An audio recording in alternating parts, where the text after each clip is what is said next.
Welcome to Croydon.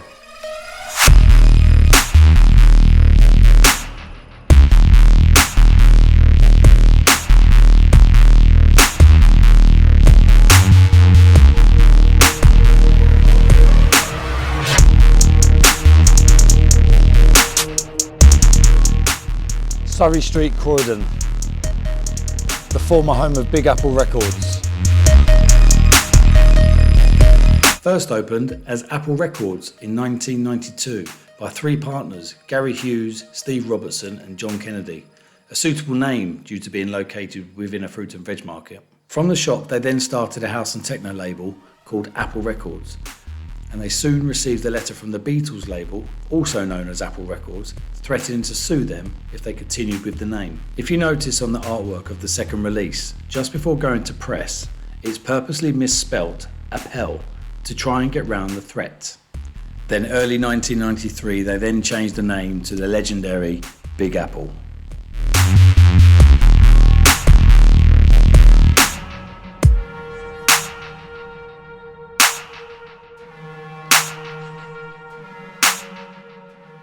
The question everyone wants to ask is, why a banana if you're called Apple? John had an artist friend from Birmingham design various options.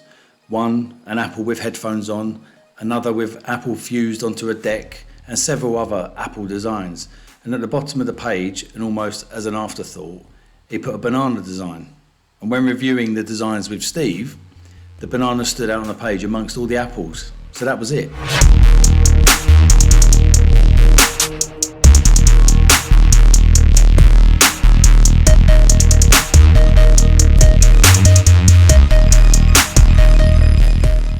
Around 96, John became sole partner and invited his friend Arthur Smith, who we all know as the master that is artwork, to take the top floor of the building and make it into his studio.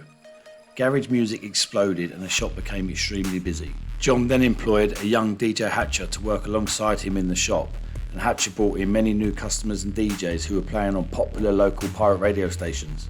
Once you'd been given your stack of records from Hatcher or John downstairs, you'd then go upstairs to the listening booth with a little tub with a needle and a set of headphones, which are right in this room above here.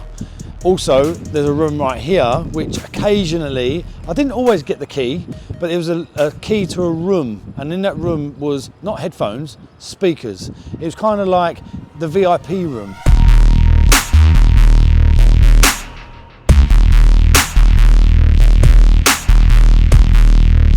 There is a well-known rule that you go into a record shop, there's always those under-the-counter vinyls. That did happen here as well. I do remember getting given occasionally some little gems underneath the counter, but more often than not you can get given a stack of records. Now, if Hatcher said it was a big tune, playing on that system, it was a big tune. Over the years, definitely collected some absolute gems, but also bought a few a few suspects, which I'll pull Hatcher on another time. Thanks, Hatch.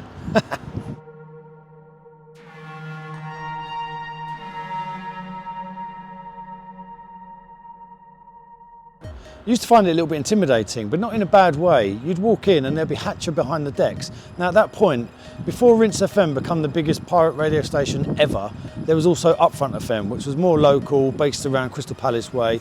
It was huge, and Hatcher was on Upfront FM at the time, so you'd walk in the shop. Hatcher would be behind the counter and you'd be surrounded by other UK garage dons. And all of a sudden there'd be the Heartless crew downstairs, just dropping off a few records as well.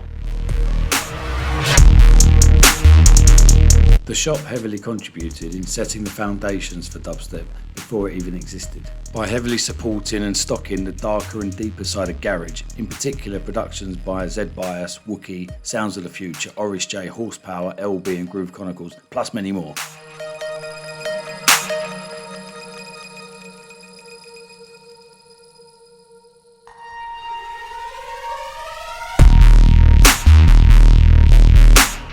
This darker garage, in turn, inspired many of Apple's younger customers into making this type of music, including Benga and Scream, who both started shopping at Apple at a very early age. Encouraged early on by Hatcher, they soon saw releases on the shop's new label, Big Apple Music. Big Apple was the first label to release tracks by the legendary Scream and Benga and the mighty Digital Mystics.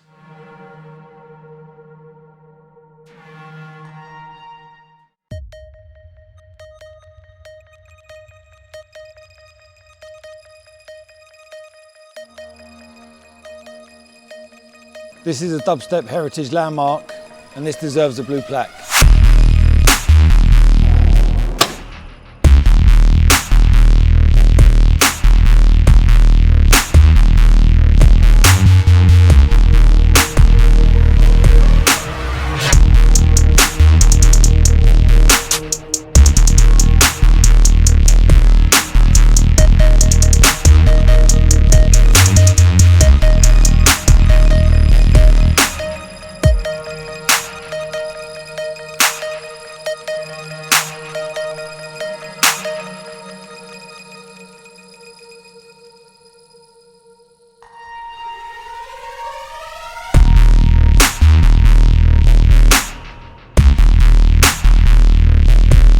The last order's bell rang out and the shop closed its doors for the last time on the 20th of November 2004, exactly 12 years to the day that it had opened.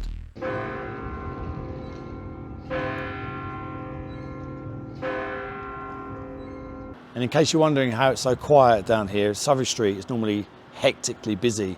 It's just gone 6 a.m. on a Sunday morning. And I don't know if you can tell, but it's a bit cold.